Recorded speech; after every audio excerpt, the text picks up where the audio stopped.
Hello and welcome back to short bus. So today our topic will be bioreactors.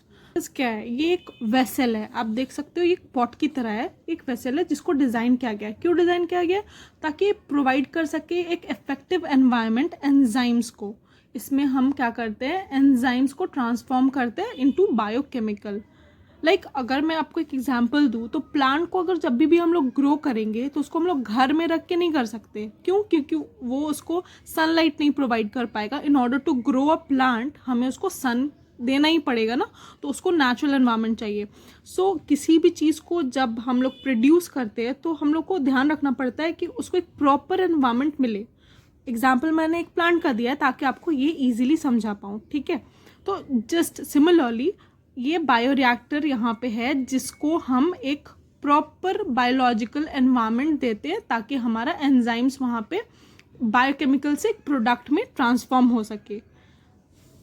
अब यहाँ पे मैंने इसको एक डेफिनेशन में कन्वर्ट किया है that bioreactor is an apparatus for growing organisms such as bacterias, viruses और yeast that are used in production of pharmaceuticals, antibodies or vaccines or for bioconversion of organic waste. Now this is a proper example or a very short and simple definition of bioreactor.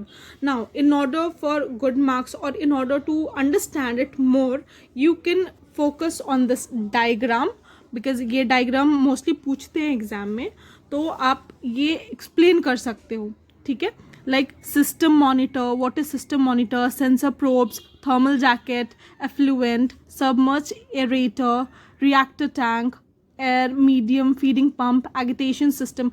Now हर एक चीज़ का एक अपना अपना function है। अगर आपको ये confusing लग रहा है तो आप इसको सर्च कर सकते हो and you can make a more easy diagram, but make sure that you learn this diagram so that you can explain it in your exam too. Now accordingly क्योंकि ये जो बायोरिएक्टर्स हैं ये काफ़ी ज़्यादा यूज़ होते हैं तो इनके अलग अलग टाइप्स भी है। तो टाइप्स क्या है? The major types are continuous stirred tank bioreactors, bubble column bioreactors, airlift bioreactors, fluidized bed bioreactors and packed bed bioreactors. So talking about continuous stirred tank bioreactors, ये क्या है कि इनको cylindrical vessel से बनाया जाता है with central shaft controlled. इसको मोटर के थ्रू कंट्रोल किया जाता है that supports one or more agitators. Okay. Now continuous stirred tank bioreactors, this one is very common bioreactor used in the industry. So the next one is bubble column bioreactors. So bubble column bioreactors जो हैं उनको use किया जाता है biochemical process में, such as जब fermentation करते हैं, बायोलॉजिकल वेस्ट ट्रीटमेंट करते हैं, biological waste water treatment. Okay, जब वेस्ट वाटर ट्रीटमेंट को हम लोग ट्रीटमेंट देते हैं तब। It is also use in many chemical, petrochemical and biochemical industries.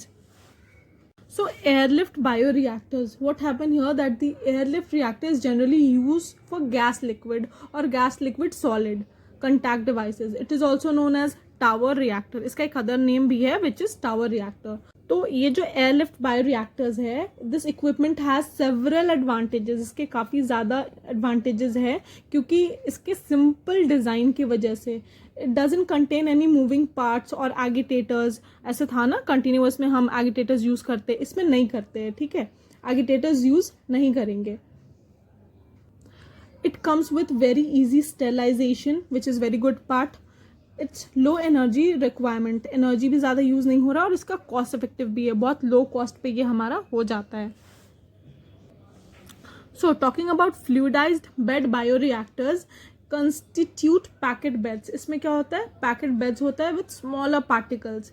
This prevent problem such as clogging, high liquid pressure, drop channelling, bed compaction associate with packed bioreactors, ठीक है। Its main advantage is to include its ability to maintain every temperature, easy replacement and regeneration of catalyst.